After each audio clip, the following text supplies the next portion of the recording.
What is going on, y'all? It is the Caveman. I'm back with Football with Odds for episode 4 of Against the Blitz. And this episode might be slightly lighter because we only have 2 games this weekend coming up. We already covered the divisional round, but there was some coaching carousel news that we're certainly going to touch on. We have some opinions and takes that we're going to bounce off each other and bounce off of you. Reminder that there are timestamps in the description if you want to jump around the full episode. But Austin, I'm excited to get into this week because there has been some news and some funny news that I'm sure we will touch on that went down specifically today.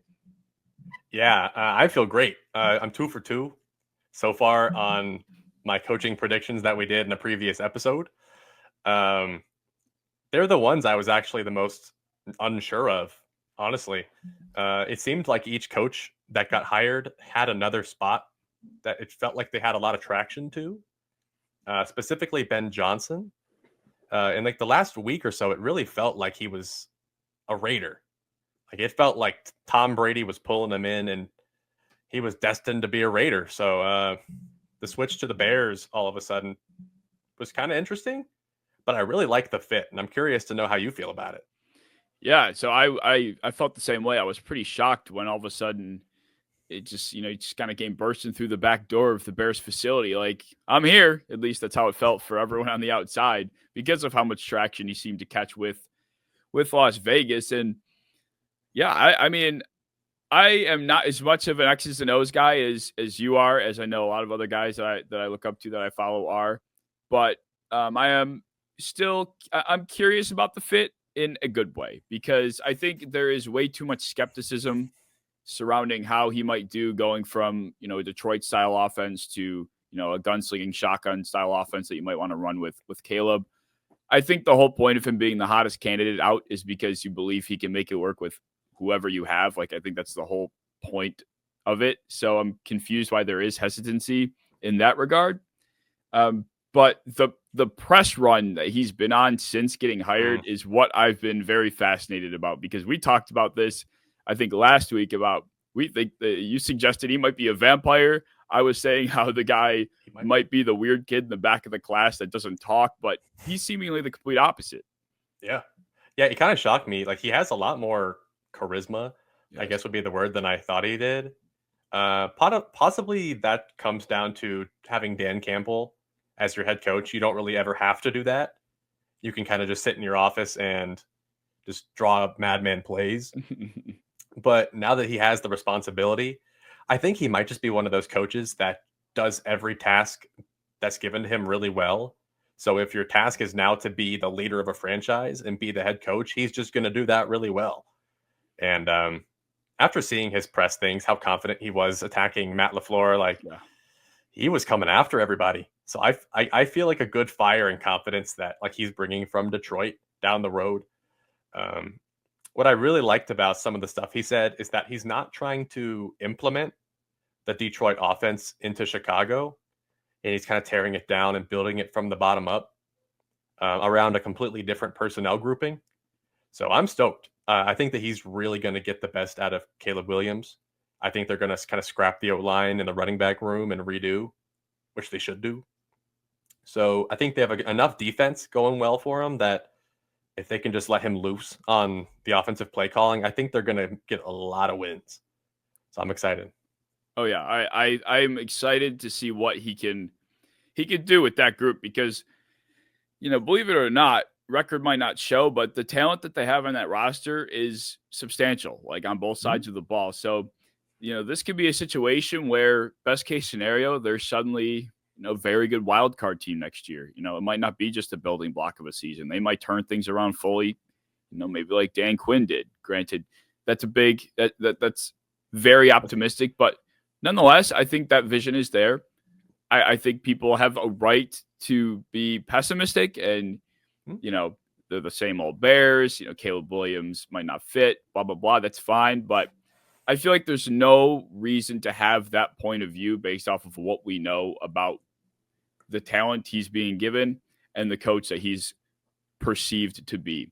But with that said, I did have a couple of questions because anytime a guy is hired, you have to wonder what type of philosophy they're bringing in.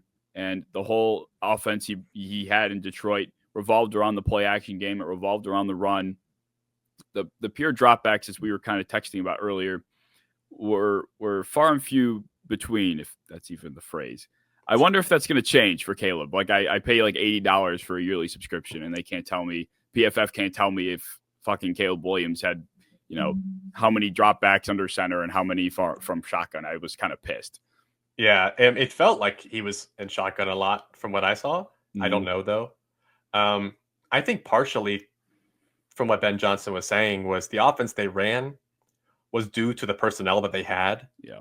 Like I don't see Jared Goff doing a lot of just shotgun bootleg stuff. I don't see him getting out in space as a designed runner or being tasked to do throws that his body doesn't let him do. Mm-hmm. Caleb's a lot better of an athlete and a lot better of an arm than Jared Goff is. So I think that will unlock a lot of things that Ben Johnson will be able to do that Jared Goff couldn't do.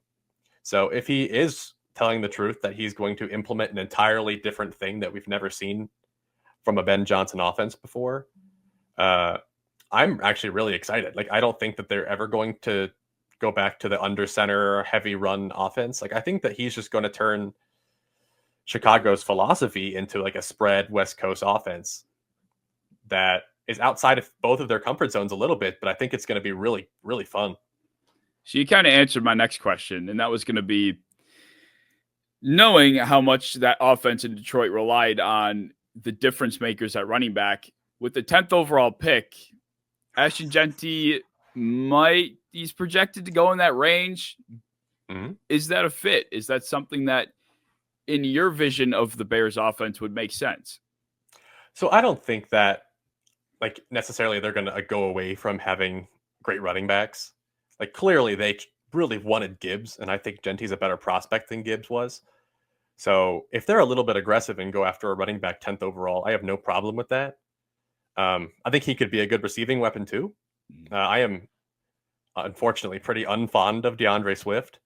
I don't think that he's as good of a running back as his production says, but yeah, I think it would be worth a swing, but probably not if their offensive line can't get helped by free agency, because it's bad. Like it's a bad line for what Ben Johnson wants to do. So I would say probably if you can get your left tackle of the future, do it. If Kelvin Banks is there, absolutely. But if not, I don't mind taking a swing at Jeanty at all. I think that would be really fun. Just best player available and just dominate. Right. Yeah, that was my thought too. It's like we all heavily criticized the selection of Gibbs at the time when Detroit did it, including myself. And it ended up working out.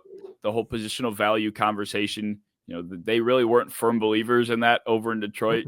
The Jack Campbell selection supported that as well. But with that said, whose philosophy was it? Was it Dan Campbell's? Is Ben Johnson going to carry that over? I could see him doing so. And like you said, this offensive line is obviously the priority, but they have 2 second-round picks. They have a lot of money. Maybe he trusts, the guys that he can bring in through free agency over perhaps a draft pick, and he'd rather take that swing on the talent. We already saw the Titans general manager come out and say, we're not passing on any generational talent at 101. So we don't know what that means, but maybe this is going to be a philosophy that kind of spreads throughout the NFL as far as the draft goes, especially after seeing the success that the Lions had bucking that trend. Yeah. I mean, I can see a situation in which Ryan Poles just wants to recreate what happened in Detroit, where you move DJ Moore to that Amon-Ra St. Brown kind of role, and you have your Cole Kmet that can, I think, operate in that Laporta role, and you just invest everything you have into offensive line. You get Will Fries, you get, a first-round lineman. The running back class is pretty deep, so you can get a guy like a Marion Hampton or a Quinshon Judkins in the second or third. Yeah. I think that like the path to building what Detroit did isn't that far off. I think a lot of what Detroit did came down to a really good coaching staff and being super aggressive, not like what you said, not caring about positional value. And I don't think they're gonna. I think that they're just gonna try and rebuild what Ben Johnson's used to with a more dynamic quarterback. And that sounds really fun to me. Yeah, and the thing that excites me the most is hopefully the Rome Odunze breakout can happen. I mean, every rookie receiver this year it felt like was impactful on a consistent basis, except for Rome Odunze, and it was so frustrating to watch because every week I felt like I saw Caleb make some stupid off-platform throw and just slightly miss Odunze. Like I feel like there was a game one week where he did have like over 150 yards, but there were like 4 passes that he missed. And like the dude could have won for like 300 plus and like 3 touchdowns. So I'm hoping, because I was a big believer in Rome.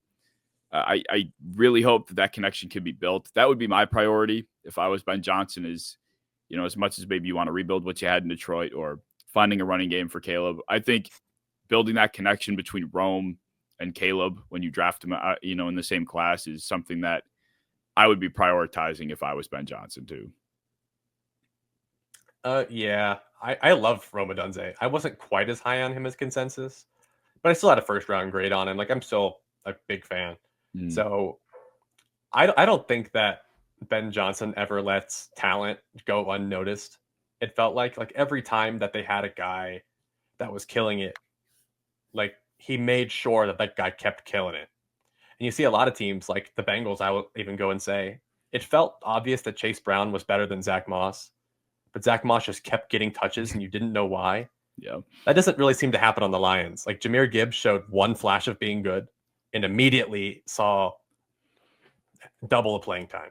So I think that if Odunze ends up actually being a good player like we think he could be, I think Ben Johnson's going to notice. And I think that he's going to break out definitely sooner than later. Yeah, I hope so, because I think that they have the weapons. They have so many weapons there. And even if you don't like DeAndre Swift, what did you think of you probably did a fair amount on the running back class a couple of years ago, Roschon Johnson. Out of Texas. I would prefer him to play over Swift as their actual running back. I'm weird on Swift. I think he just has like Trent Richardson style vision, where like as an actual running back, where you need him to get those Josh Jacobs yards, or those James Conner like tough up the middle yards. I think he just falls on his face. But I love him as like a manufactured touches, open space, get him on screens, trap runs. Like, I love that.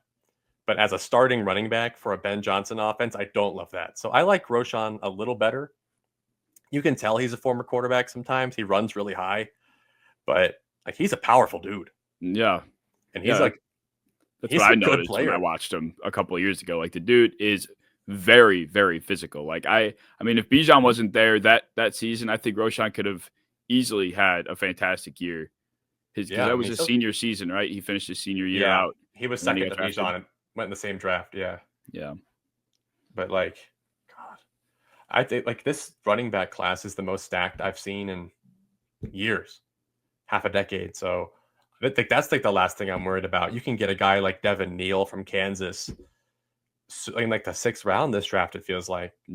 So I think they're set there. I think if any team leaves with a bad running back next year, like, that's just GM malpractice, because there's so many. Like, if the Raiders run it back with Alexander Madison and Zamir White again, like, that's just malpractice. You would like to think with, Brady supposedly pulling strings, and they just hired, I can't, what was that guy's name? They just hired the Bucs. The Bucs assistant GM. GM, Adam Spector or something. I don't remember. Something spec guy or some shit. Yeah.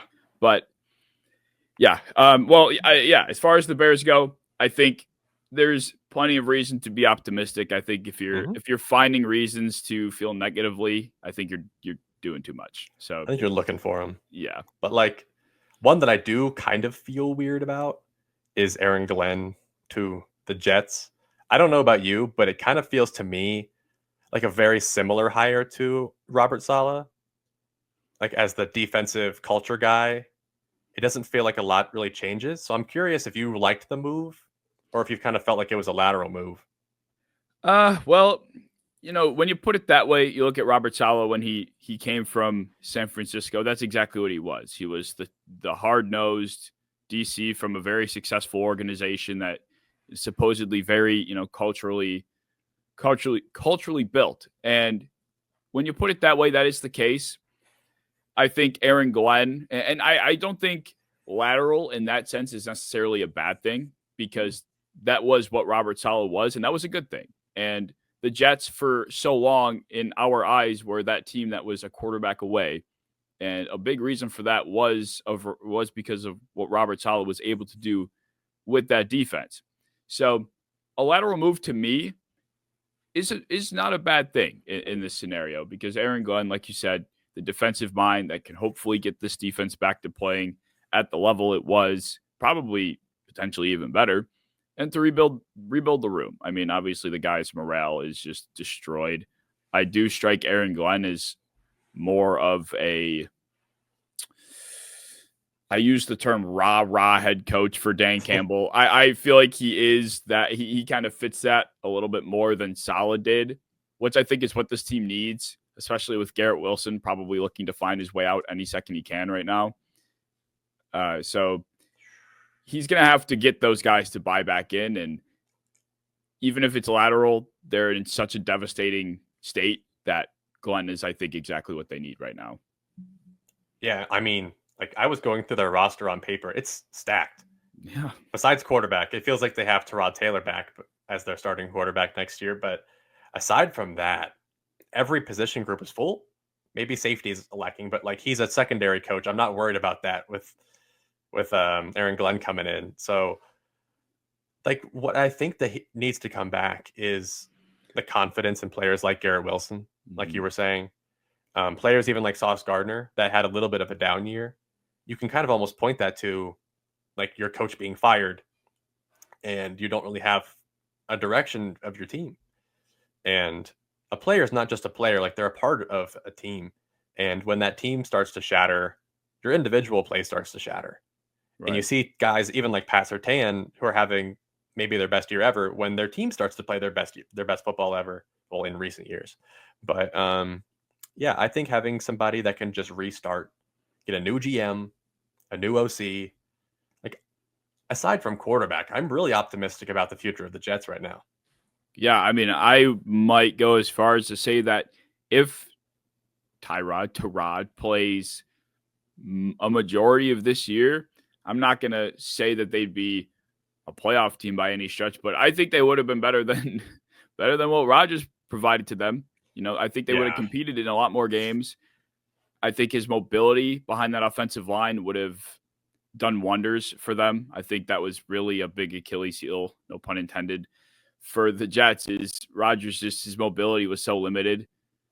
If Tyrod was able to give a spark in that sense, who knows what type of games they might have competed in, and maybe they would have had, you know, a slightly better year than they did with Zach Wilson, which record-wise wasn't great, but at least it was optimistic. There was some optimism at the end of that season. That's the complete opposite now. Yeah, it feels like they're drained. Yes. Like, it feels like every like you're not allowed to smile in New York right now. And yeah, it kind of sucks as a Jets fan. If you're alive and you're around my age, you've never seen good quarterback play, like we've talked about before. And they haven't really had a lot of great offenses ever since when, like, Don Maynard, when he was playing football. Like, I feel bad for Jets fans, and to not have still your quarterback of the future and to not have that offensive direction yet is a little worrying. But if you give Aaron Glenn a few years, I think I'm confident that someone like him will also make good coaching hires. I don't see him getting an Arthur Smith at this point. Like, I think that he knows what New York needs. Mm-hmm. And having Ben Johnson on the opposite side of the ball for him for the last, 4 or 5 years, I can't see him settling for much less than that. So I think they're going to throw some cash at a offensive coordinator if their inept owner will allow it.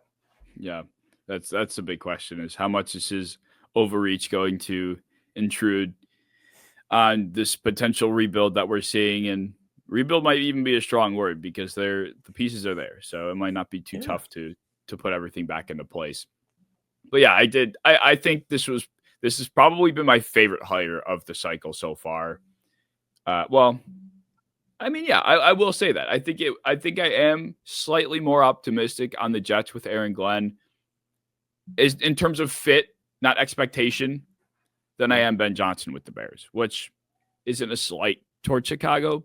I just think Glenn is really what the Jets need right now. And I think you kind of opened my mind to that when we talked about this last week, when you predicted him here. And that's kind of what I've been riding with ever since. I kind of wish he was a Saint where you had him and where a lot of people had him. And I thought he was probably going to go. It's the Jets just feels not like an awkward fit, but it just feels like no matter who gets hired there, like it doesn't feel good. Yeah. Like it doesn't feel crisp because they need so much work done from a front office perspective that it doesn't feel good yet. But you can take a step back and look at the vision of what the Jets have needed and what they were looking for in Saleh. And it didn't really felt like they had a good culture guy in Saleh necessarily. He kind of felt like he was pushed around a little bit by the front office and by Woody. It like watching the Hard Knocks kind of gave me a little bit more insight into that. I don't know if you saw any of that, but it felt weird. Like his interactions felt weird with the team. And I think he was slightly scapegoated, but bringing a guy like Aaron Glenn in that is an even more fierce, even better player guy than Saleh was, I think they can kind of build off of that and get this team to a playoff team like they were so close to doing, it felt like, if they ever just had their quarterback during the Zach Wilson years. So, yeah, I feel good about it. If I gave it a grade, I'd give it a B+, because it's not finished yet, but like I see the vision. What would you have given the Ben Johnson hire? A-. So close. Yeah. I just like how open that could be. Like the ceiling on that is through the roof. Like the ceiling is a Super Bowl, but the floor could be like tragedy. Yeah. With the Jets, I see that as a high floor, medium ceiling move. I don't really see it like a lot of Super Bowls yet from that kind of team, but I think I can see playoffs pretty easily. And that's why I still like that.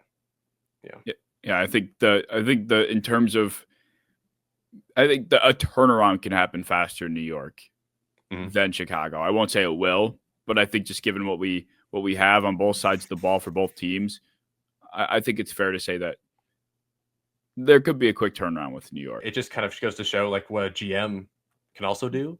Yeah. Because their prior GM, Joe Douglas, he was a good drafter, it felt like.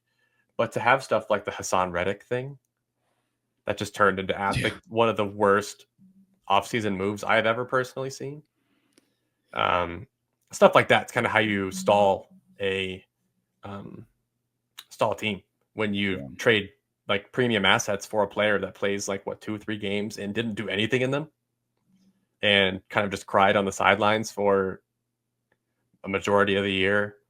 Getting a GM that won't make stupid decisions like that is going to be priority number one. So, just overall, I feel fantastic about the personality that Aaron Glenn's going to bring in, as long as the GM signing is good, which I think can lead into a different point about bad GMs at a different time. No, I mean, hell, what better time than now? I guess, yeah.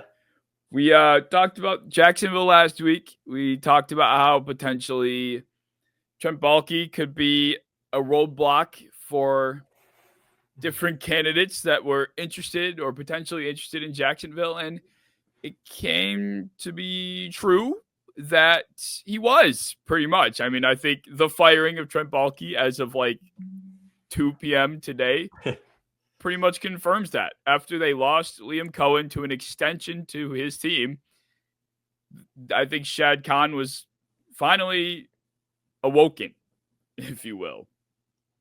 Yeah. I don't know a single person that has ever associated with Jacksonville or watched Jacksonville or heard of Jacksonville that has ever had a positive thing to say about Trent Baalke personally. People that know more about the draft than me even hate him. They think that he is committing malpractice as a general manager.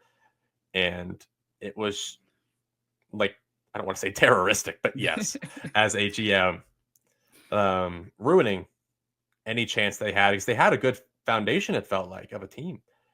And a lot of people outside of the Brian Thomas pick couldn't tell me a draft pick from this last season that contributed, or much before that, drafting Travon Walker first overall when you could have just traded back or picked Aiden Hutchinson felt insane. I mean, most people couldn't tell me a good DB on the team. Most people couldn't tell me who their wide receiver 3 is going to be for next year. Confidently, they haven't really. I mean, they drafted Travis Etienne to possibly be a slot receiver. Like, they've done a lot of really weird things that have in the first round, mind you, that didn't make sense. You know, Urban Meyer as their head coach, and then reaching back to get Doug Peterson, who's had, I think, 1 season in his career over 9 wins. And that's just not how you win football games. You can't pay Trevor Lawrence $50 million. You can't be obsessed with drafting the same type of defensive players, and none of them work. So, yeah, I'm happy for Jacksonville. I'm really happy for Jacksonville. Yeah, go ahead. I was going to say, I'm interested to see how much this, I guess, screws them over, quote unquote, because obviously Ben Johnson was linked there, and I would assume it was passed up for Baalke.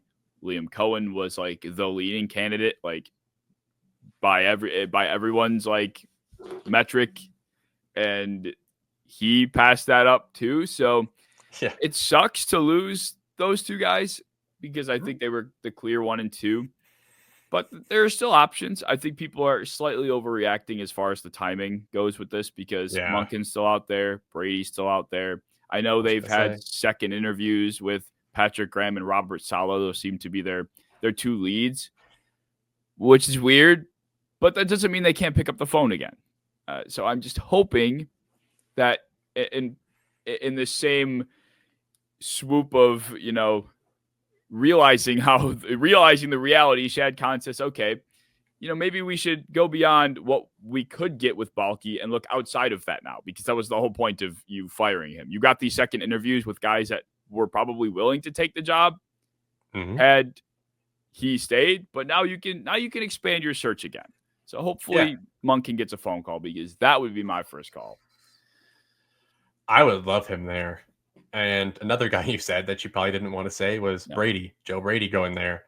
I think that's actually a fantastic fit. Him coming in with Trevor Lawrence, kind of what he's done with Josh Allen, and in terms of developing a gunslinger into a more controlled quarterback, like that sounds beautiful to me. But yeah, like you said, Todd Monken would be awesome. I think going with Patrick Graham or Robert Saleh would just be weird at this point. It feels like we kind of know what they are, and they are just kind of solid defensive minds, but not much more than that, it feels like. So I wouldn't understand if they went after them after decades of disappointment.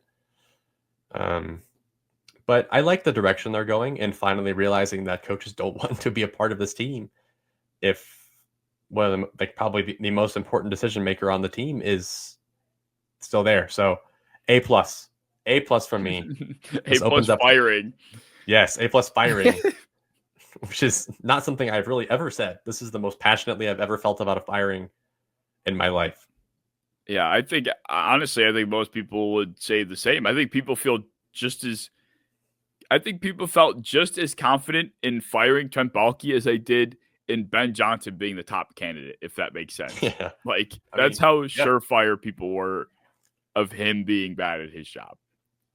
And that's insane, because people don't really understand like what all happens as a GM.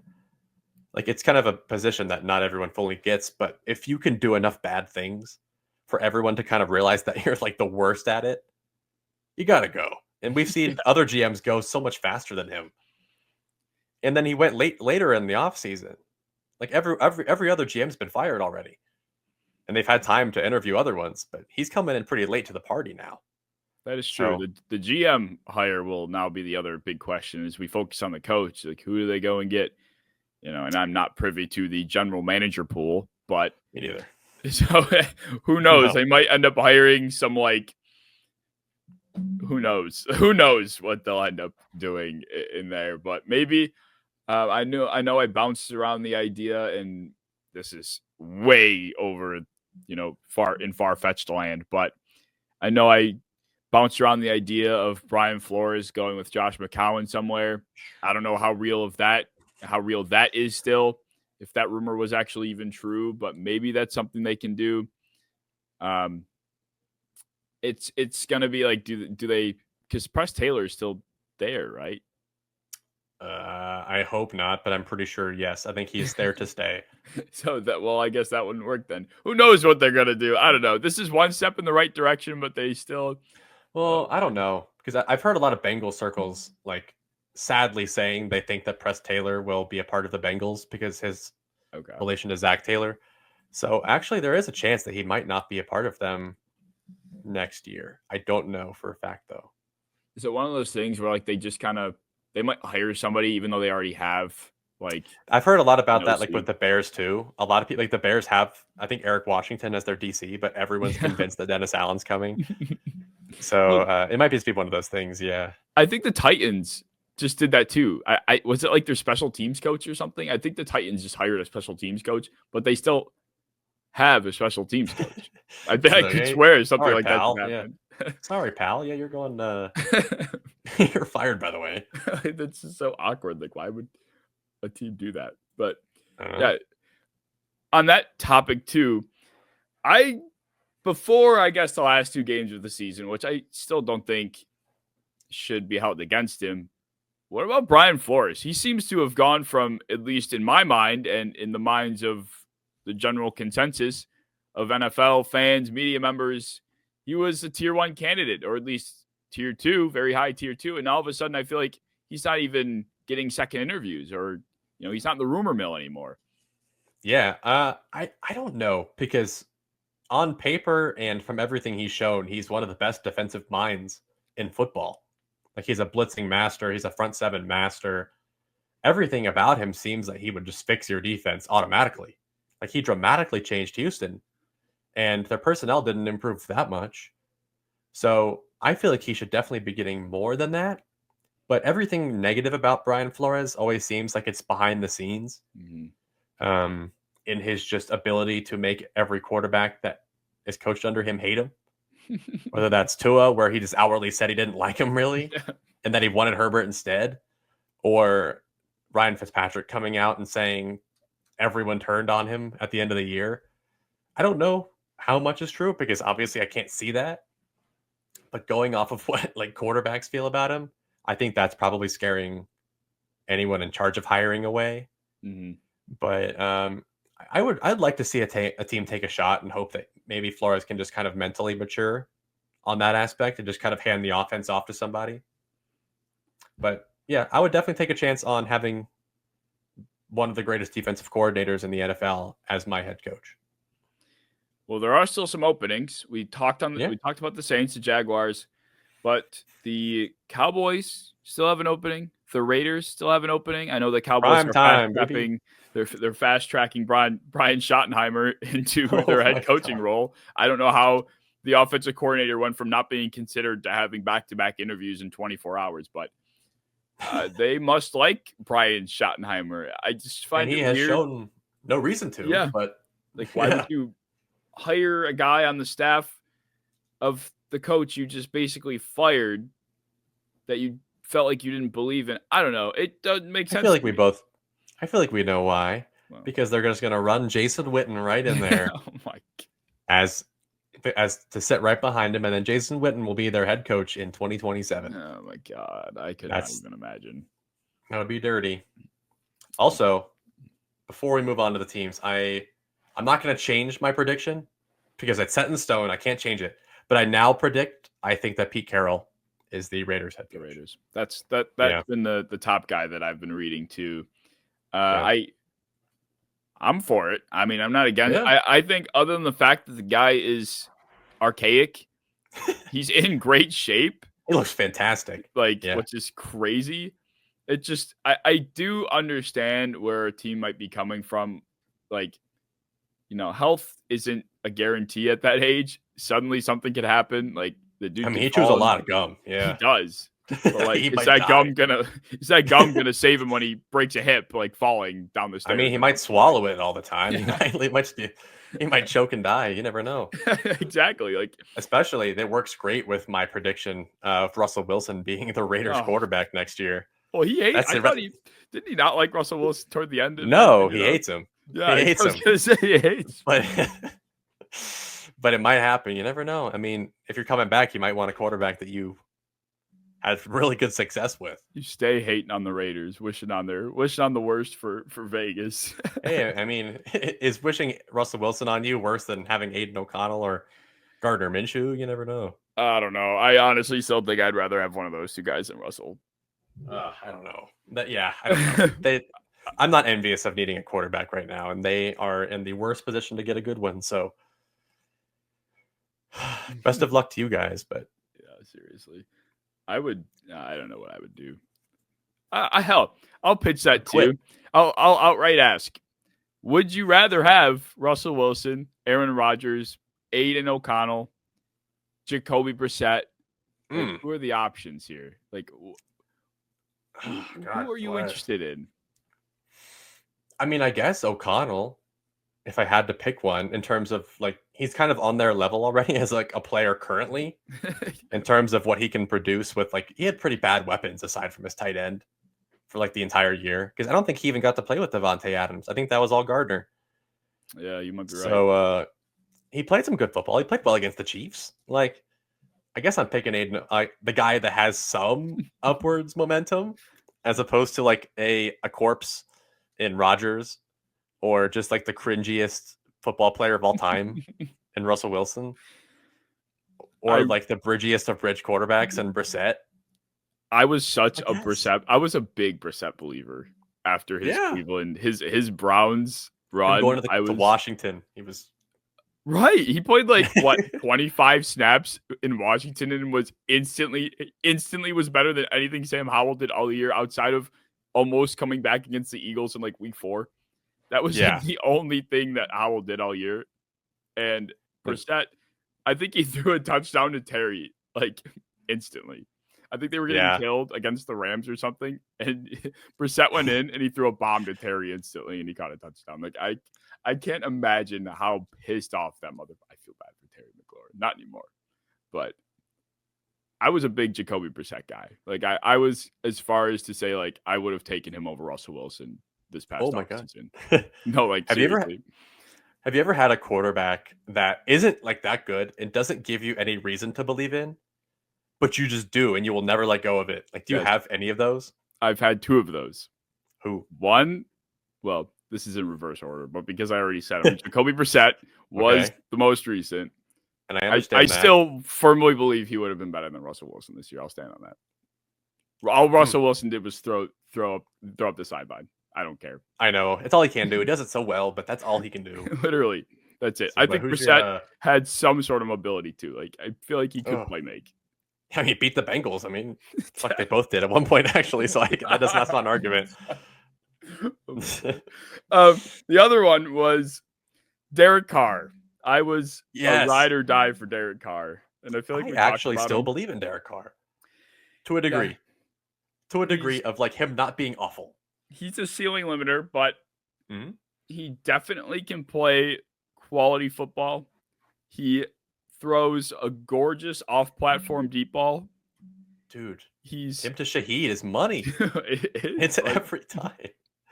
He was hitting Marquez Valdez-Scantling in stride too, and he ran past 3 defenders.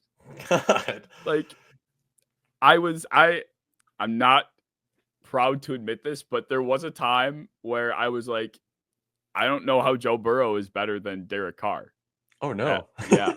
I've evolved as a football watcher very much. Right. But with that said, that was my like OG ride or die quarterback. It was Derek Carr, especially like after his MVP run. You can argue like when he threw for so many yards, then he took the timeout. There's so many like TikTok edits of him taking the timeout and tying the game. Like, yeah, I was a Derek Carr guy. I feel like I've been like the biggest Derek Carr believer, and like on paper, he's never actually been bad. Like he's never had a bad football season where he like had almost as many picks as touchdowns. He always plays a pretty good, solid brand with an average supporting cast. I don't know where the hate came from fully. But it's always been there. Even when he went to a playoff game and almost beat the Bengals. Almost won.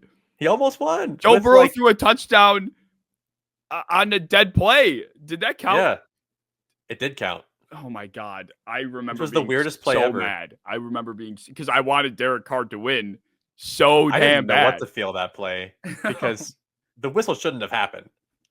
Like Joe Burrow was in bounds and threw a touchdown, but there just happened to be a whistle while the ball was in the air. Like the ball was almost there. Like who blew that? Like why are we blowing that? The ref on the sideline. Joe Burrow was in midair, like throwing the ball out of bounds, but he was up in the air throwing it. But I feel like I don't remember him being like that close to being out of bounds to where like it wasn't actually even close at all. Right. Like at all. Wasn't there something else happen in that game that was kind of weird too? Or was it just that Derek almost led the last drive? I think it was. There was like a bad roughing the passer. I think it was like Khalid Kareem touched Derek Carr, like scraped the side of his helmet, and they were like just threw the flag, got him into touchdown range, and then Eli Apple and Jermaine Pratt of all people made a play. Oh my God. I remember saying I was like on my hands and knees on that fourth down. Like I tell you, I wanted it so bad. You were at that game?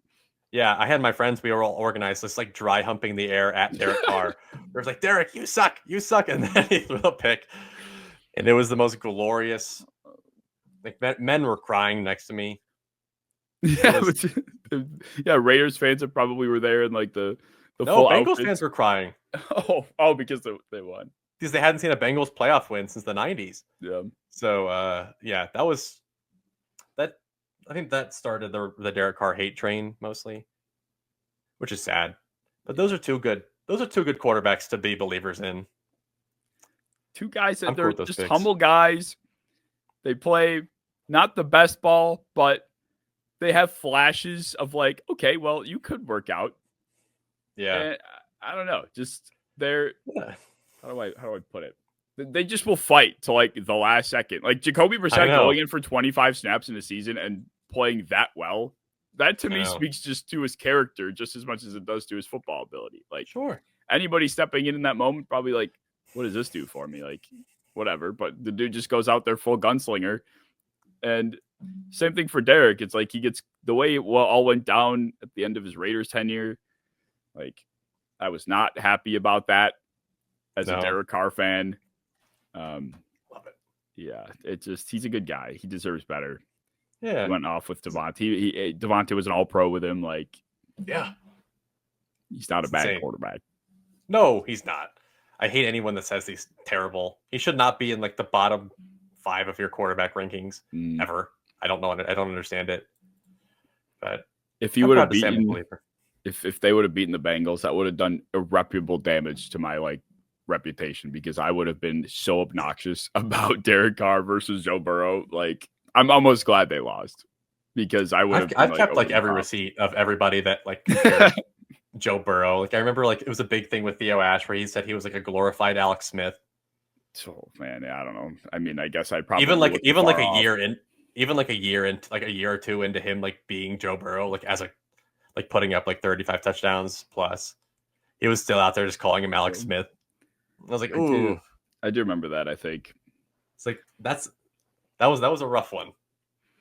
My biggest thing was with Joe Burrow was, well, I have this tendency to hate on the newest thing or like that anything that I feel is being severely overrated. I have to fight the good fight in my mind. Like the Brock Purdy shit was like making my skin crawl. Anytime I could go to battle against Brock Purdy and his cult of a fan base, I would.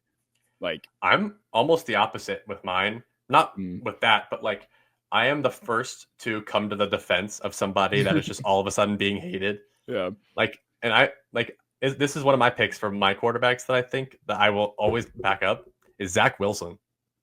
I don't think he's good, but like I think that he was given the worst outcome. Like he had nothing going for him in terms of like coaching, supporting cast, like run game, receivers, nothing. And then he had no like mentor quarterback. God, like there was no offensive mind in that building that could have told him what to do. They were like, "All right, you little Mormon, go out there and just throw balls." A second overall pick with the expectation is to save the world. Go figure it out. Just start immediately. He didn't even get to sit for a day. Like he was the starter day one, and like I was like, that's stupid. And like he played pretty well this preseason when he had Sean Payton. Like he looked way better. Not even like from production, which he did, but like he just looked cleaner. Like he didn't look scared anymore. I was like, I think if we give him one shot, no, we give him one more shot, he got it. No. They have to believe. I have two more too. That's like the least. That's like the most tame of the guys that I think. Oh no! Who else do you have on your list? Matt Corral. I will always be a Matt Corral believer. Okay. No matter what. I can kind of see that. He was done dirty, I think. He was my QB1 of that draft. Yeah. Which actually didn't really turn out that bad because my competition's like Kenny Pickett and Malik Willis. So like pick your poison. It wasn't that bad. Or Desmond Ridder, but like God. And then I think my third one, I don't actually know how to pronounce his name. It's either Jordan Tamu or Jordan like Teamu. I don't really know how to pronounce his name. Yeah. But like the greatest current like XFL quarterback right now. Like I was such a believer. Who drafted him again? I know he was on the Chiefs for a little bit. I think he went undrafted. Yeah, he probably did go undrafted because I can't remember. I can't picture where he might have gone in that class, I guess, is what I'm struggling with. That's an interesting list. Corral, Teamu, and Zach Wilson. Zach Wilson being the, how do I put it? The one with the highest hopes, I guess, is pretty an interesting group of quarterbacks you put together there. It'll happen when he takes over for Matt Stafford, Sean McVay's new pet, and he's going to be an All-Pro. That is getting documented. Put it on there. That needs to go in the notebook because that is a take. I'm writing it down right now. Look, I will die on the hill that I would have taken. Oh my God. Do I still have my list? I think I still do have. I keep my quarterback rankings list year to year to see how it evolves. And I had Brissett like pretty high. And I still stand on it. I want to see if I could find it real quick. Rankings.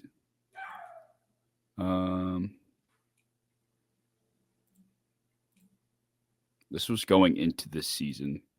I had Jacoby Brissett at 23. Oh my God. Yes. I had Jacoby Brissett. Look, listen. Half of the reason is because I'm not big on like ranking quarterbacks that haven't played it down in the NFL above other quarterbacks that have. So this is going to sound really bad, but for the sake of clip farming, I guess I'll out myself. I had Jacoby Brissett at 23 over Caleb Williams at 24, Will Levis at 25, Deshaun Watson at 26, which is completely fair. Yeah, reasonable. Drake May at 27, Jaded at 28, McCarthy at 29, Gardner Minshew at 30, which I think is also fair. Daniel Jones at 31, fair, and Bo Nix at 32. So a lot of rookies for the reason I explained, but another one that you just brought to my mind. And I'm not saying Daniel Jones is great, but I want to let him loose in KOC's system just one time. I think something could happen.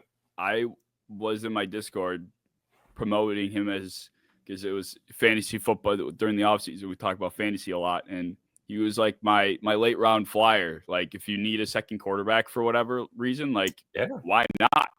And I deemed him Mr. Upside. I photoshopped him on a T-shirt, and I sent it with Mr. Upside on it. And I have been mocked ever since he got benched. So it didn't age well, but the vision was there. Like, no, my vision is years out. I'm beyond these scrubs in these comment sections. So is Zach Wilson going to the Rams to be fixed, or is Daniel Jones going to go to the Rams to be fixed? I think Daniel Jones will re-sign in Minnesota to be their QB2 when the other one inevitably leaves. So I think that JJ McCarthy is going to have like a little like his knee's going to hurt him at some point, and Daniel Jones is going to slide in. And he's going to throw for 300 yards immediately, and everyone will be like, "What the fuck?" Because it's going to happen. I can't ignore the prophecy. It's up here. I can't ignore it. I'm there with you. I think Daniel Jones still could be something. I feel like that guy, he kind of falls in that same like Jacoby Brissett type of like plays with passion all the time. Like he's always going to give you his best. Like he's always gonna, take the defender head on and try to push for those extra yards. Like that's the vibe I get. I've always gotten from Daniel Jones, which I've always respected him for. And it kind of sucks that he's been just kicked and punched and kneed in the face over and over again by everybody. Yes, with Evan Neal. Yeah, like no quarterback's going to be successful when Evan Neal and Malik Neighbors. I mean, who was their Darius Slayton? Like that was their guy. They're like, I'm a big Darius Slayton believer. If we're going to go off track, the Giants fans aren't. No, they're not. For wrong, I think Darius Slayton's a great deep threat. Yeah, fantastic. I have him as a similar guy to like a Rashad Bateman. Okay, in my mind, where I'm like, they're not a receiver one, but like every other game, they're going to catch a 50-yard bomb for a touchdown. And it depends where you value that. Like he's not a high volume guy, right? But like if you value that pretty high, then sure, like he's a pretty okay receiver to me. When we go and rank like all the random shit that we ranked during the offseason, like the best deep ball receivers, Darius Slayton will be on my list somewhere. I don't know where yet. How many? I don't know how many guys will be above him or behind him, but he'll be there. Yeah, I was actually trying to think of like lists like that earlier. I don't think Slayton. He's good at it though. He is good. He is. Darius Slayton is a deep ball merchant. No one would know his name if he didn't catch the occasional, 55-yard touchdown every so often. He made a catch against the Cowboys. I think it was last year. It wasn't this past year. I think it was last year. That was phenomenal. And I've been like a Darius Slayton lover. I mean, I was before that. But when I see something like that in a player that I believe in that I know no one else does, I'll carry that for as long as I possibly have a lot of those. Yeah. I have a ton of those. Receivers are one that like it's hard to let go because you're like, oh my God, if they just had a better quarterback, or oh my God, if you just give him one chance. Like everyone was that way with Tavon Austin forever. They were like, just put him in the right system. I swear he's gonna be good. Yeah. But not yet. I don't think it's gonna happen. No. Probably not now. Gramps. All right. Well, I guess we could talk about the games that are ahead this weekend. We might as well touch on that. Get to something more relevant here. Relevant and actually. All right. And I'm going to make a promise here. Before we do, I am not going to insert more Jalen Hurts slander. I've done enough the last 2 weeks. I hate that they keep winning because I'm compelled to just continue talking about how he really looks. And then I'm going to have to post it again. And then it's going to be like the 5th video in the last like 10 days talking about anti-Jalen Hurts propaganda. So yeah, maybe we should avoid that. Yeah, I'm going to do my best. And in fact, that's actually one of my bold predictions. It's not Hurts, but I think that A.J. Brown, after 2 really bad weeks, will outproduce Terry McLaurin with a little like relative comfort this week. I think he's going to like well outproduce him. Well, one of Terry's worst games of the year came in Guantanamo Bay, as they call it. So it's possible. I think the game plan will be against Washington is, take Terry away and, make someone else beat him. And with the defensive backs they have, they very easily could pull that off. Like Dimey Brown on, your screen pass RPOs, whatever they do to try to get the ball to him in space. That's what they're going to have to lean on. Zach Ertz is somehow going to have to win. They lost Sam Cosmi, which is a big loss. Like that defense. Jalen Carter. Yes, this is the worst defensive front to face to lose your best offensive lineman. Yeah. So it's going to be, I think the whole story of the Commanders has been how Jaden Daniels has been ice cold and kind of doing a lot with so little, but this will be his tallest task yet, not just because of his opponent, but because of the loss he just suffered up front. Like that cannot be understated. Yeah, so I feel like it feels pretty comfortable to say then that I have the Eagles winning that game. I can't imagine that would be met with too much fraction there. It feels like a pretty easy choice for me, just seeing what I think that defense can do. Yeah, I think so too. It's just as much as I want to believe in the Cinderella story, you also got to look at history. Like no rookie quarterback has got into the Super Bowl starting. Like it's going to take one hell of a performance, and I still feel like they got away with one in the wild card. They won outright against the Lions, but great game. It's going to require a Jalen Hurts disaster class 3 times worse than what he's already been doing, which it's going to require him and Saquon to have a disaster class. Like you have to stop both at this point. Like you can't just pray that your run game kind of works. Like you can kind of not game plan against Brian Robinson and still shut him down. Yeah. You have to game plan against Saquon to shut him down. He has to be your focus to shut him down. And you still might not. Like against the Dallas in their last game, he still went for like 130 yards. And they stacked the box with 9 guys on him every play. So that's going to be a tall task for a good Commanders front 7 on defense. But I think if I have to watch Benjamin St-Juste guard A.J. Brown in one-on-one situations this game, it's going to be a tall task. And I think I'm praying that A.J. Brown finished his book, because if he's like fully mentally there this game and he doesn't have 2 drops again, I think he's going to murder them. So I feel like that's not a crazy bold prediction, but that's my bold prediction for this time is, like you said, put him in, put Terry on Quinyon Mitchell and A.J. Brown. If you can match him up against Benjamin St-Juste, that's a recipe to get my prediction correct. 100%. Yeah. I mean, A.J. Brown is kind of I feel like the Commanders especially has been a team he's recently, I guess. I think it's been more than one time. He's like 26 or whatever. Yeah. So. Yeah. I feel like he kind of owns them. He dominates them. And there have been games over the course of the last couple of years since he got into Washington where he really has had his way. I understand that certain defensive backs on the Commanders were responsible for that. He who will not be named, who is now gone.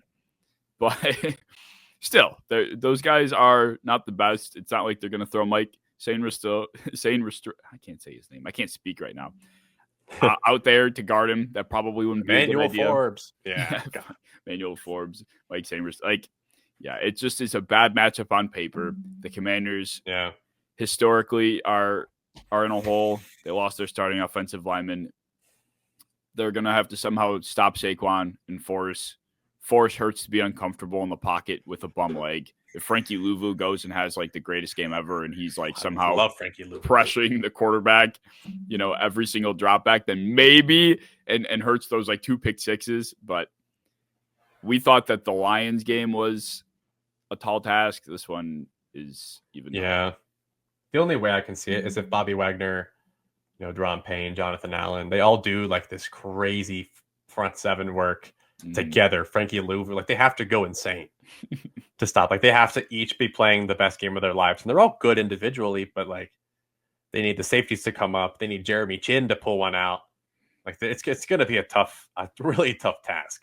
So I think that asking the Eagles to play their worst game in weeks and the Commanders to play at the level that they played last week is just, it doesn't feel like the avenue for Commanders winning is as easy as the avenue would be for Philly to win. So that kind of gives me a pretty comfortable Philly selection.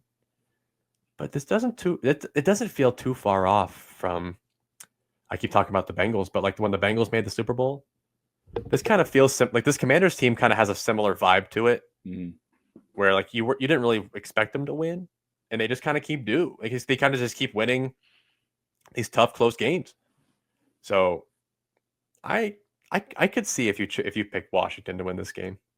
Yeah, I mean, we were sitting here we barely even talked about it last week because oh my God, it was just kind of a shoo-in, right? Detroit, of course, going to win. So it very easily could go that way this week.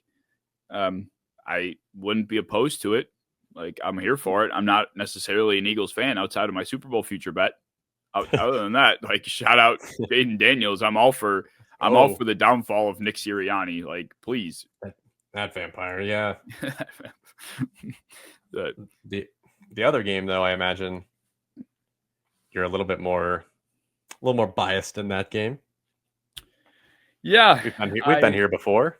The Bills and the Chiefs. Yes, we've we've read this story many of times. I've watched the story many of times.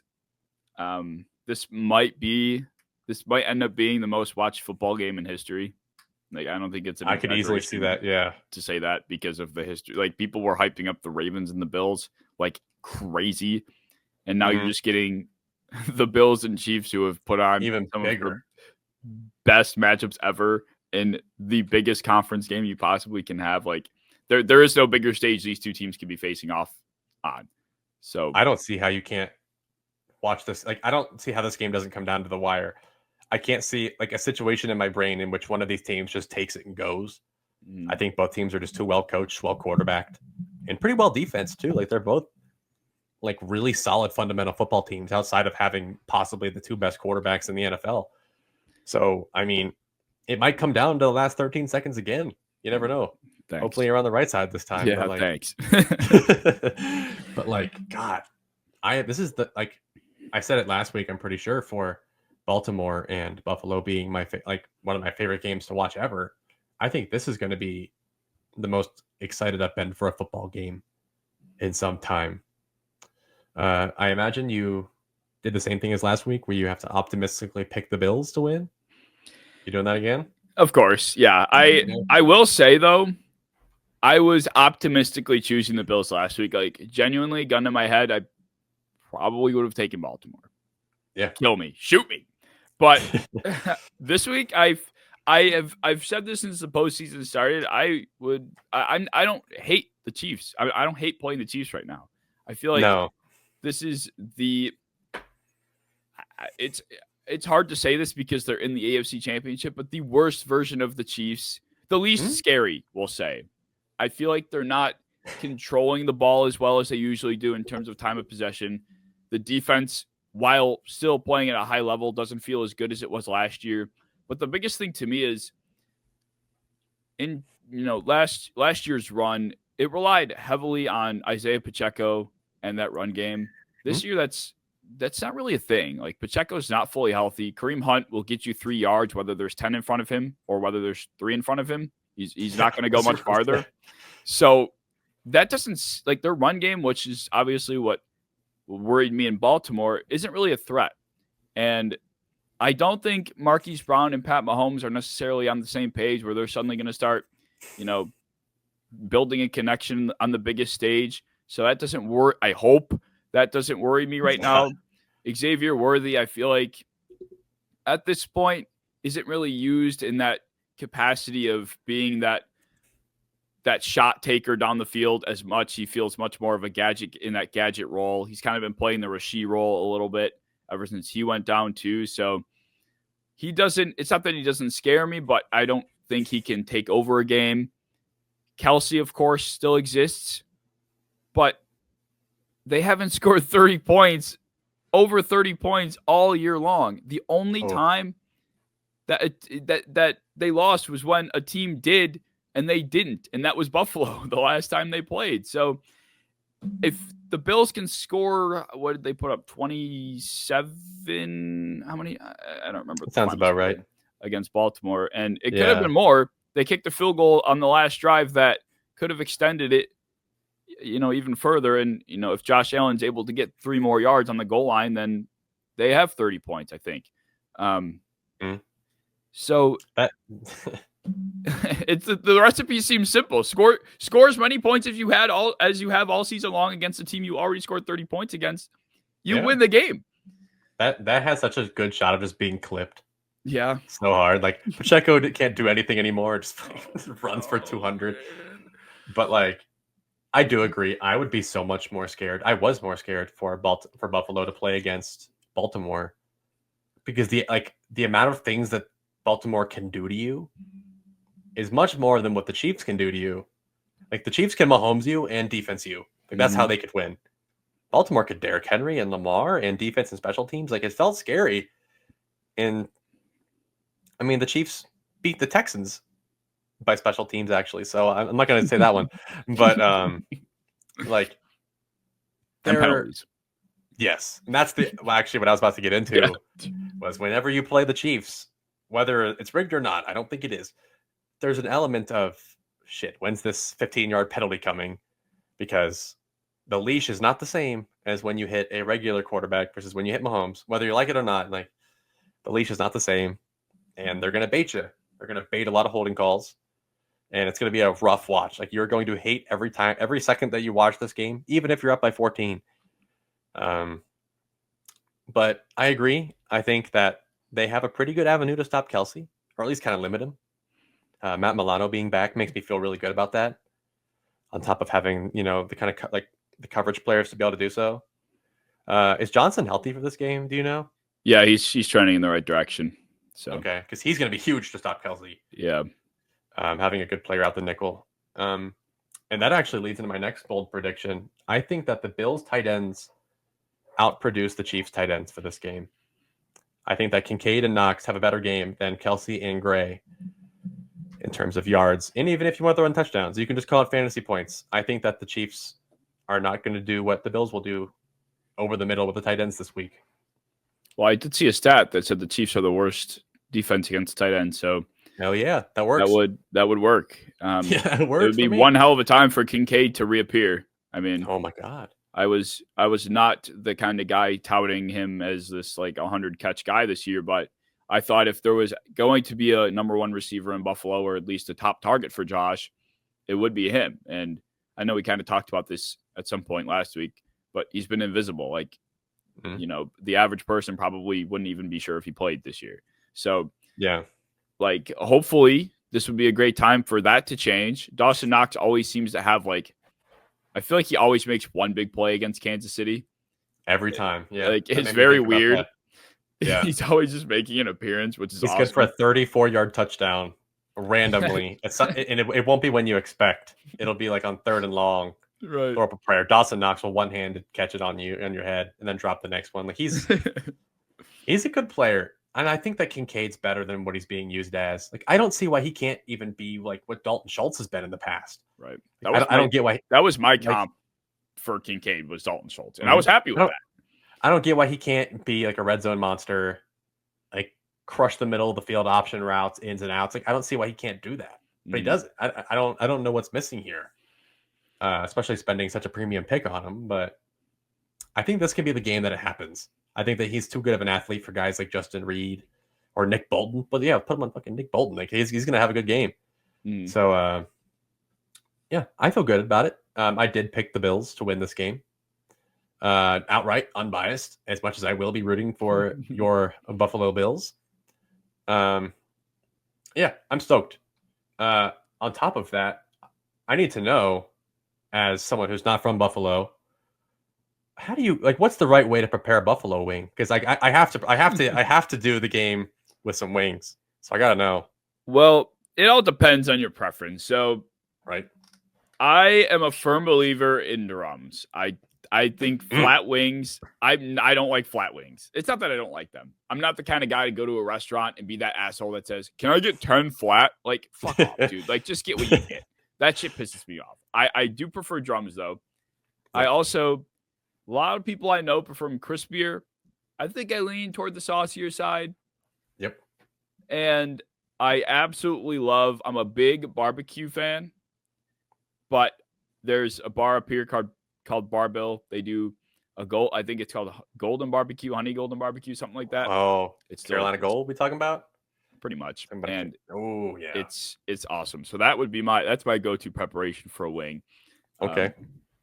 That will happen because if I'm going to be watching a Buffalo game and I'm rooting for Buffalo to win, I have to do it Buffalo style with a plate of Buffalo wings because I don't have a jersey. Wings. I got to support you guys somehow. The way everyone outside of Buffalo says Buffalo wing. Like, is that just like what? It's because Buffalo sauce is a thing. Yeah, I guess. That's like what medium and mild is. It's just like Buffalo wings. Yeah. That's what it is. I guess it's like I would say barbecue wings if that was your thing. Same as like I say buffalo wings if I expect it to be like lathered in buffalo sauce. Fair. Like orange and brown, like golden brown style. Like that's what I have in mind. It's like saying Philly cheesesteaks. It's like they're cheesesteaks, but they're Philly style. Yeah, but isn't that actually the name of it? Is Philly cheesesteak? It's just the way they do it, yeah. But that's like the name. You don't just get a cheesesteak. Like if you go to a restaurant and you get wings, Or you're like referring to wings? I say Buffalo, like in hope that they put buffalo sauce on it. Okay, I see. But like, But I see so I see the disconnect there. if you're drinking Coke, what do you classify that as? Soda. Ugh, it's What, pop. you like a pop? It's pop. Yeah, oh my god. It's pop. Pop actually is a Cincinnati, like a Midwest thing. I go against that monstrosity and I say soda because I can read. But like, okay, but like, no, I switch. I switch when I say caramel and caramel too. Like caramel. It just depends. I switch. It's never caramel. Why even bother the extra syllables? Caramel. Because Mr. Caramel spelled it that way at some point. So like I have to do that. But yes, I predict the Bills. I am rooting for the Bills. I am doing everything in my Bills fan fashion to root for the Bills. I need to get some stupid cheap like jersey that will be delivered to my house in 10 weeks. Good luck. Yeah, I'm getting who's an obscure Bills player to get a jersey for? Oh boy, that's on the roster currently? No. I hope not.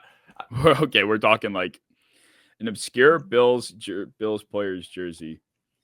I guess if you don't want to be too obscure, but like you want to capture the heart of a Bills fan, and he's still kind of obscure, maybe to like everyone outside of Buffalo, you can go Kyle Williams. I was thinking him or Marcel Darius. Yep. For my two. Kyle Williams was like the embodiment for Buffalo. Like I tweeted out, if Buffalo or Washington win, I will get an obscure player of like a jersey of one of their players. I got one for Washington. Remember Chris Thompson? Oh my god, he was a little PPR monster. Yes, he was that's awesome. The jersey I'm getting. He reminded me so much of Danny Woodhead for like maybe 1 year at most, but he was good. So I might get a Kyle Williams jersey if Buffalo wins, or a Chris Thompson jersey if Washington wins. So stay tuned for that. I'm rooting for both of them to win. So if Kansas City wins, what do? There's got to be an anti-ritual then. I kill myself. That's what's gonna happen. Yeah, I think most of like everyone might. Like I feel like no one's pulling for that. I don't think anybody wants Eagles Chiefs. I don't think anybody wants the Chiefs to win. Like there's a bad outcome and then there's a really bad outcome. Like if the Eagles win, then fine.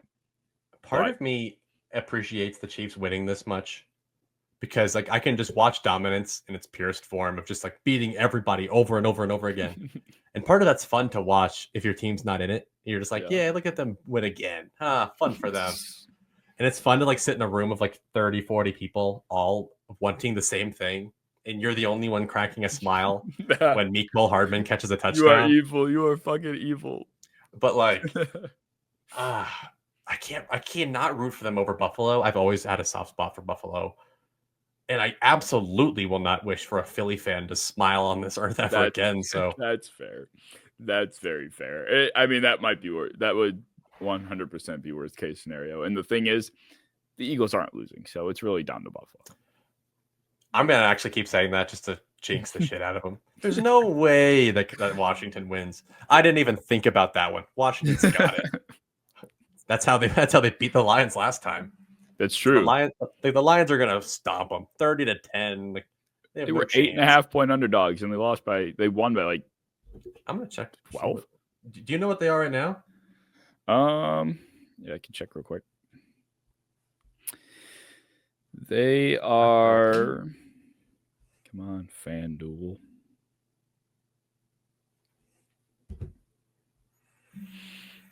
Almost there.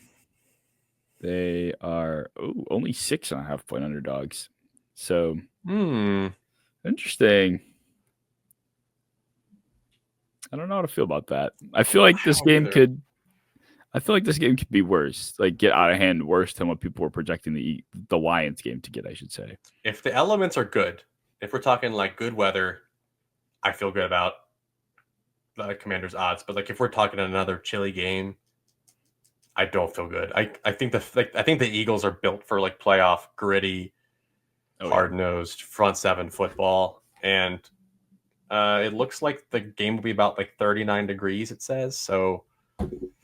That's a tough one for Washington because kind of thinking about like where they've played, and like the elements that they've kind of played both these games. Like they played in a dome last week, right? Like that's a good recipe for them to win that game. But against Philly in like a cold, like finger stinging game, in a very hostile environment, nonetheless. Yes, like they're gonna get D batteries thrown at them when they exit the tunnel. Like, oh my god, where did you just pull that? How did you just pull D batteries? Because they've done that before. Literally, they used to throw D batteries at people. Yes, in Philly. I'm gonna pull that up. I wish I could pull up a. Hold on, I gotta see if I'm actually not lying about that. D batteries is crazy. They're so big. That would hurt. Oh, I don't know about D batteries, but they definitely used to throw batteries at Philly's games. Yeah. There's a whole Reddit thing saying, where did Eagles fans get batteries to throw? So I do think that they actually did throw. Yeah, the Phillies fans threw batteries at JD Drew. Poor guy. Oh my god, when? Yeah, I think in like '98. Oh Jesus. Well, didn't they have an incident recently too, like of people throwing shit on the field? Was that them? They always have incidents of shit that's going horribly with fans. They had the incident where they were like throwing slurs at that one dude and his wife or whatever. Oh, I remember that. Yeah. Then he got outed. Like that happened like last week or 2 weeks ago. Yep. Like I've never heard of a positive Philly fan. Yes, and I've done good. I've done good today, not going after Jalen Hurts. So I have to go after somebody in that organization. Maybe Nick Sirianni's my next target. I haven't figured it out yet, but yeah, just get to the Super Bowl. That's fine. As long as Buffalo gets there and you guys get there, then you can just rot in hell. And then I'll make my money and the Bills will win and I will be a happy camper. And the Bills haven't been back since the Jim Kelly days, right? They haven't touched the bowl. I mean, four in a row is a lot of Super Bowls. I always think to myself, like, if I had to live through 13 seconds after 4 straight Super Bowl losses, I don't think I'd be I wouldn't watch football anymore. Like, if 13 seconds happened and I was alive and coherent for 4 straight losses in the Super, I wouldn't watch football. I'm not kidding. Like, what kind of cruel human being like would want to sit through that again? That kind of heartbreak again? Like, I just be done. I would be done. No. I mean, God, like, can we imagine if that happened today? 4 Super Bowls lost in a row, missed field goals. Like, oh, they are lucky the internet did not exist. If I think about that all the time. Existed during that time, like the edits would be off the. I wouldn't be able to open the app. I wouldn't be able to open. Jim Kelly would not be a top 20 quarterback of all time. The thing of him being an unclutched quarterback. Oh my god! They'd talk about him worse than Herbert. They'd be like, "Oh, he's the most unclutched quarterback of all time." Justin Herbert of the '90s. If Dan Marino played today, he would not be an all-time great. He would put up incredible stats, and everyone would be like, he never won a meaningful playoff game, so he kind of sucks. He's a choke artist." Do you think he would be like? If he played today at his peak, where do you think he'd end up in the range of quarterbacks? Oh, I mean, I feel like he'd be incredible. I feel like he'd be in the top 5 for sure. Yeah. Like, I don't see a situation in which, I mean, if he just came in as the same player, like he's not learning today's game, like he has like an offseason to prepare. I still think that he is like better than, I think he's still like would be better than like what Herbert is, or kind of along that range. I don't think he comes in and is the Dan Marino of the 80s or 90s. Yeah. But I do think that like his play style was advanced enough for his time that he could come in and just rock it. But I don't think that he's like the best quarterback in the league if he comes in. Yeah. He never even really was. Well, I guess the only reason I ask is because like everyone like moves now. And if I remember correctly, he didn't do much of that out of the pocket. No. Or beyond the line of scrimmage. So like I wonder how that would change because he was known for like his quick trigger. Yeah. Yeah, linebackers have to be more athletic now. Like they just have to be. Like they are 1,000 times. They didn't have edge rushers and defensive tackles. Like linebackers didn't know what Tampa 2 was until Tampa was in the Super Bowl. Like that era of Tampa was when like one of the most basic defenses used today. Tampa 2 was invented. Like the amount of things like imagine throwing a like dude, like an invert coverage on him. Dude, imagine an inverted cover 2 in the. Well, they wouldn't even know it. They wouldn't even know. They wouldn't even know what they're seeing. Exactly. Like they wouldn't even realize it's inverted. They're just like, oh, there's a guy there. He probably wouldn't throw it to begin with because he'd realize it because he didn't even know what he was looking at. I would run like 5 flea flickers in an 80s game. They would have no idea what hit them. They would have no idea. It's like what people say in like the NBA community. If Steph Curry was alive during like the 1960s or whatever, they would accuse him of witchcraft. Like if Steph he would be killed at the stake. Yeah, if he was like if they saw Carmelo Anthony hit a hezzy 3. Yeah, when during the Salem witch trial era, he would just be grabbed and killed at that point because there's no way that anyone can make someone move like that without taking a step. That's monstrous witchcraft. Oh, that's a whole nother can of worms. Dude, I always try and put guys like that like in today's era or other eras. Like, God, I'm trying to think of players today that would just kill it in the 80s. Players today that would kill it then. Yeah. Oh man, I mean, I feel like the list would be very long. Like, I think that if you put someone like, I think Byron Murphy, the corner, I think he would be a Hall of Fame corner today. If you put him in the 80s, that's a very weird guy to choose right now. But he's like a slightly above average corner, and I think that he would be a Hall of Fame gold jacket winner if he was in the 80s. Well, if Byron Murphy's a gold jacket winner, then Pat Surtain probably doesn't allow a catch. No, he would be killed too. Yeah, he would be killed. I feel like the Eras conversation could be something we can indulge in the offseason. I have a lot on that one. Yeah, me too. I could go into that, and I have a lot of opinions about that, like across all sports for that matter. So yeah, I'm ready for it. But yeah, I think that's about all we have for episode 4. This was a very random episode, I think is a good word. We touched a lot of different corners of conversation, and it was fun. Yeah, it was fun. Only 2 games coming up, so right. We were both kind of like, well, we have some notes, but that's it. Yeah. So we just kind of like turned it on, and and it was fun. It was fun.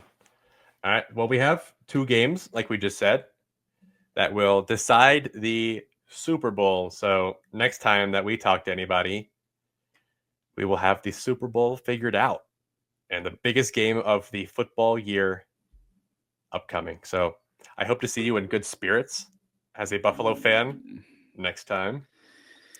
And I'm excited to see what happens.